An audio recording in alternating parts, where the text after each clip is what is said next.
Well, hello, hello. It's great to see you again, and welcome back to another installment of Wealth Insights with Mitch Silberman. Strategies for pursuing an amazing life of significance. I'm your host and moderator, Ryan Ruff. Of course, we've got Mitch Silberman, star of the show, standing by. He'll be joining me momentarily. But look, first and foremost, congratulations, really, on finding your way here back to the show that's full of wealth insights.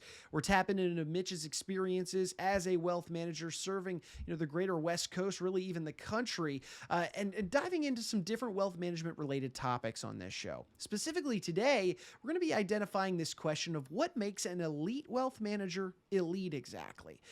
As we've heard Mitch discuss with me on prior episodes, there are different ways to evaluate, anybody from a simple investment advisor all the way up to that elite wealth manager. We're going to get into what Mitch really means by this idea of elite wealth management and all that goes into it, because at the end of the day, let's face it, we all want to be working with elite wealth managers. So really today, we're going to be diving into what should you be looking for in a wealth manager that makes them truly elite.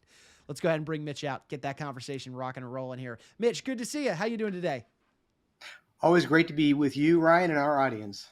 Hey, I'm excited to have you back aboard the show. We tackled this idea of how good is the financial advice you're getting in our last episode, which translates, beautifully into our, conversation today surrounding this idea of elite wealth management. So, Mitch, let's start our conversation today by just flat out acknowledging that there are many financial professionals these days that kind of call themselves wealth managers and describe themselves as elite or world class. How are people, the average Joe who's or a fluent, an affluent client who's maybe looking up and different advisors, and they're looking to make smart decisions about their wealth, how are they able to assess who's living up to those claims of being elite or world class and who isn't really?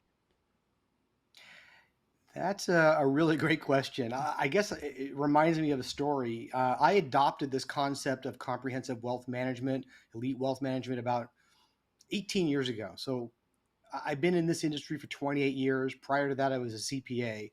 And so early on in my career, when I revamped and said, I'm only going to do elite wealth management for a handful of clients and help them live an amazing life of significance, well, I, of course, updated my website. And what was interesting is my wife had a dear friend whose husband does what I do for a living. And he literally looked at my website and said, wow, I like what you did. I'm going to use that language. I'm going to copy those ideas from my website. And I said, knock yourself out. My wife said, how dare he? And I said, hey, the truth will come out. You know, if he's not delivering what it says on the site, then the truth will come out. So for us, elite wealth management is more than just a title.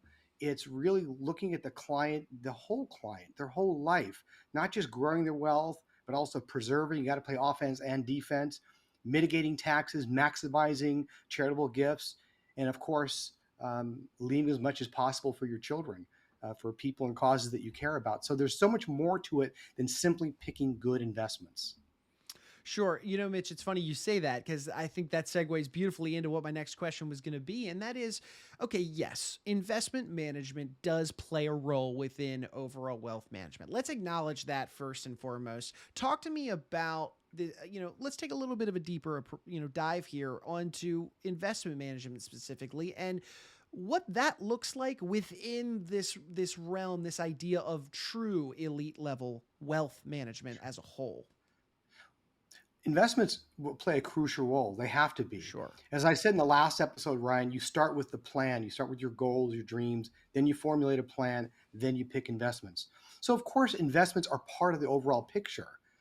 But it's much more than just, hey, I have great investments for you, whoever you are, and you should own these. So that would be like, imagine walking into a physician's office, a really good physician, and the physician looks at you and says, you should take this medicine. And you go, well, don't you want to diagnose me first? Don't you want to check me out first? So really, it's understanding, from my point of view, understanding the client. Who are they? What matters to them? Why are they here? What are they trying to accomplish? You really have to start with the client, and as we talked about, listen, and come up with bespoke solutions that affect them and their family.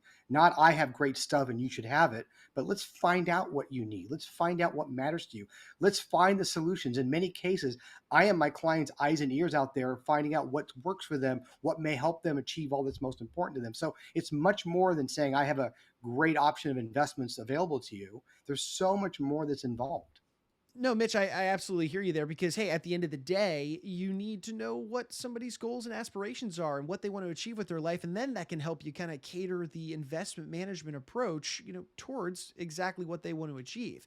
But, Mitch, let's steer a little bit away now from the investment side and let's dive into some of the other elements at play within this true wealth management approach. Talk to me a little bit about maybe income tax planning or estate planning. How does this, these two worlds fall into true, wealth management as a whole?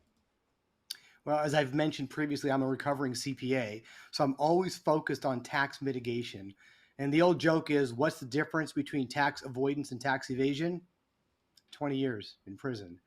So there are available tax strategies with the blessing of the IRS. As long as you have the CPAs involved and everyone understands there's always a pro and a con, it's incumbent upon you to take advantage of these strategies.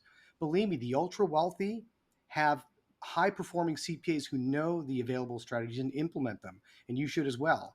So there's picking great and suitable investments that are in your best interest.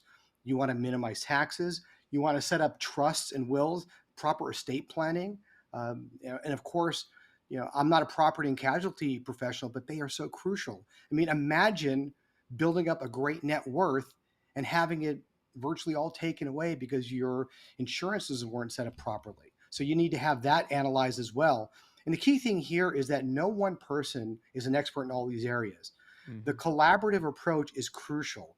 If you're 22 and you have $10,000 to invest, that can be between you and a trusted financial advisor. That's great. But if there's a lot of commas and or zeros involved, they have to work as a team on your behalf. It's crucial because no one person knows everything there is to know about estate planning and taxes and property and casualty and investments, but instead I make sure that someone's a financial quarterback or personal CFO, usually that's myself, and we coordinate together on behalf of the client to make sure everything possible is being done to help them achieve all that's important to you. Yeah, a lot of teamwork clearly needs to happen when there's these different elements of investment planning, income tax planning, estate planning. Another one that I want to touch on with you, Mitch, which also is a not nothing to bat your eyes at really, but it's this idea of business succession planning, the back end planning, if you will, for when maybe that time comes to pass the business on to somebody else to sell the business. Talk to me about how this comes into play Yeah. here.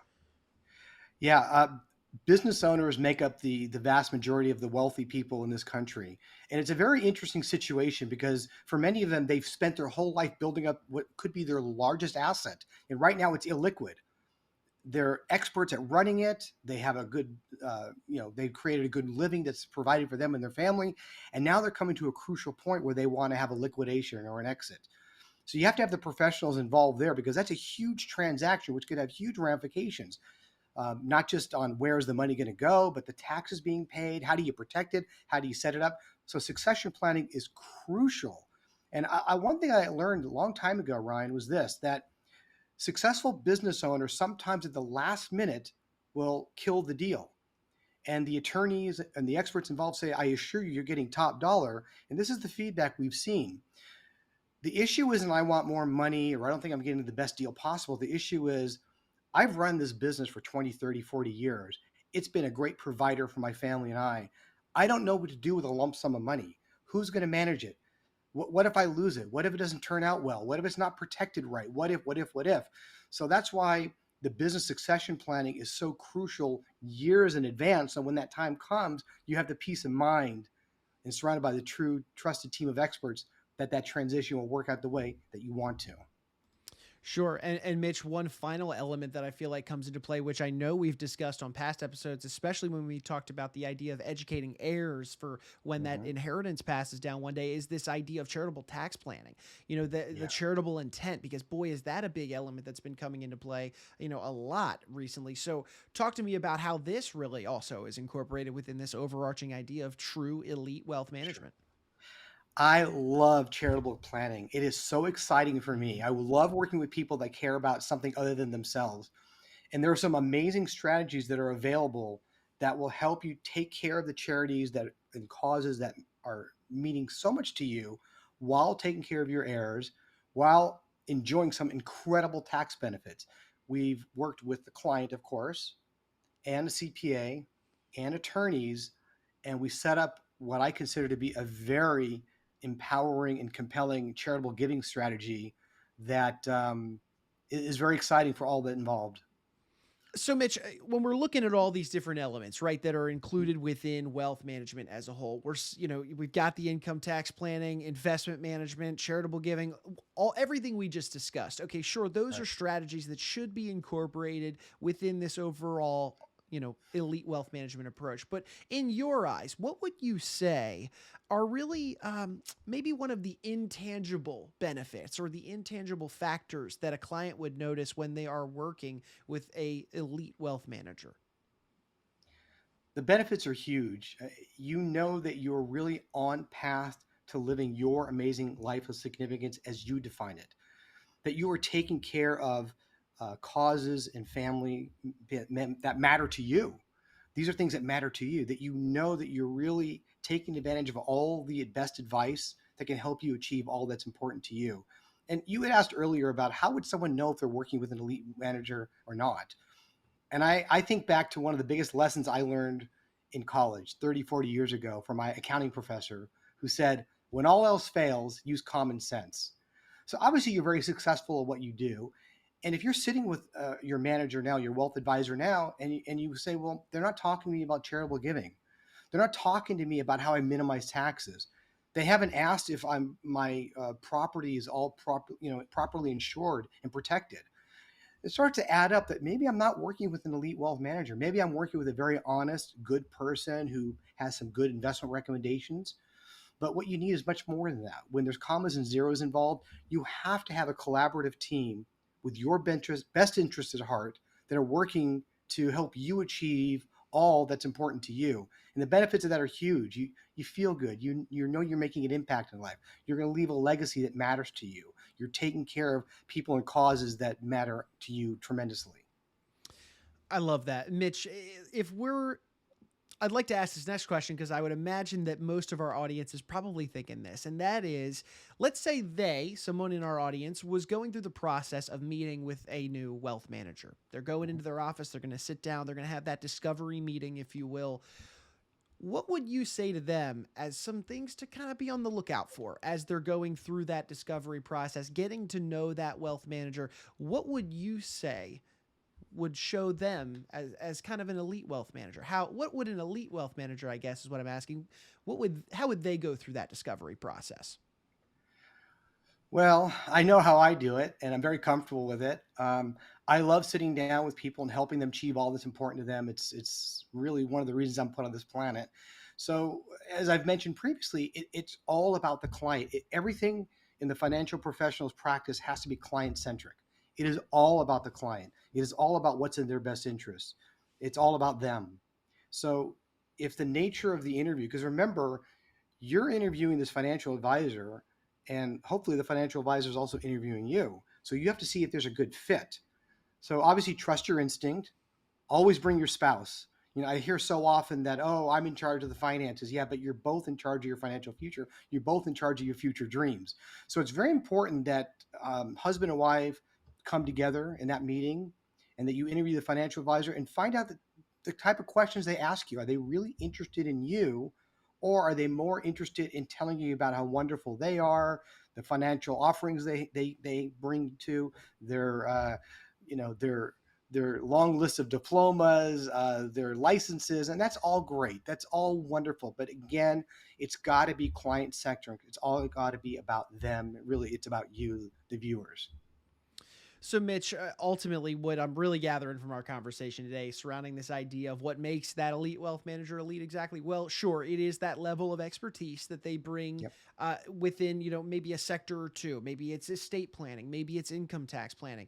But ultimately, they need a team around them. They need a team Yep. of, very, of consummate professionals that are able to help, bring a different level of expertise to the mix. So that's the first side of it. But then the other side of it is this idea of intent. It's really getting to know the client on that deep personal level.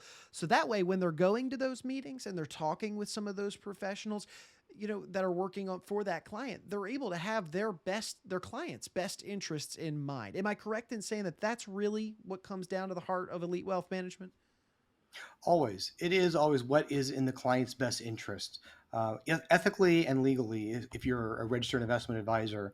And working with a team on behalf of the client is crucial. I've asked clients, when's the last time you, your wealth manager, your CPA, and your attorney, and your property and casualty professional all sat in one room to discuss your family's financial future?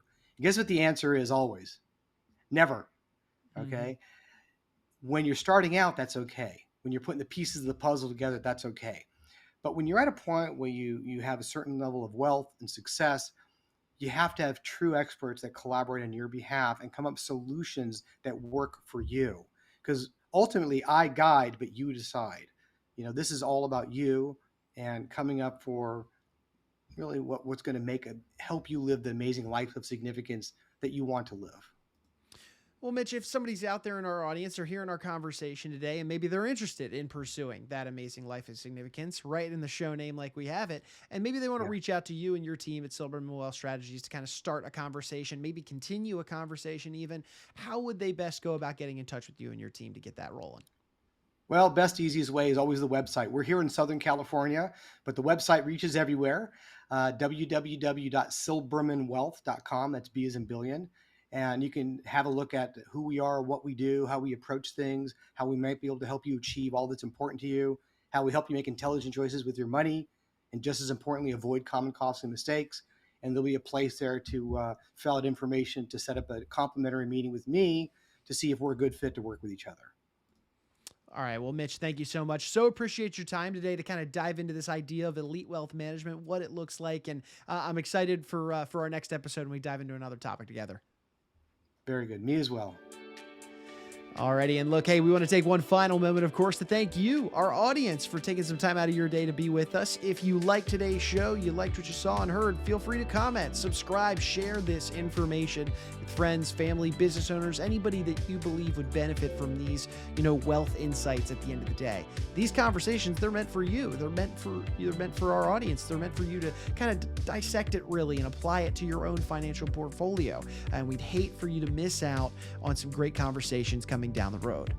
So for Mr. Mitch Silberman, I'm Ryan Ruff. We're saying so long today, and we thank you so much for joining us on another edition of Wealth Insights.